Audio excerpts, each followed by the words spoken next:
Hi everyone, in front of me I've got a OnePlus 15 and let me share with you how to block a number on this device.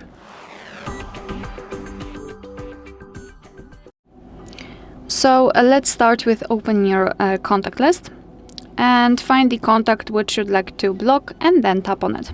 So I'll pick maybe this one. So just tap on the contact, then scroll down and find block numbers. Tap on it.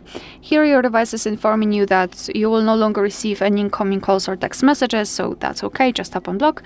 And here we've got this characteristic icon and it means that we just successfully blocked the number. You can unblock it the same way right here. We can also open our blacklist. So the blacklist, let's tap on the three bars icon in the left upper corner and go to the settings. Here we've got blocked numbers, so let's tap, and this is our blacklist. That's the number we blocked from our contacts. So as you can see, the previous option also works. Here we can tap on add a phone number and enter it manually in this section. Tap on block and it will be immediately applied. Moreover, at the top we've got the option unknown, so you can block the calls from all unidentified callers just by tapping on the switcher and tap on it again to turn it off. So to unblock the number, just tap on this X button next to the number and tap on unblock. Alright, so that will be all. Thank you so much for watching. Please hit the subscribe button and leave the thumbs up.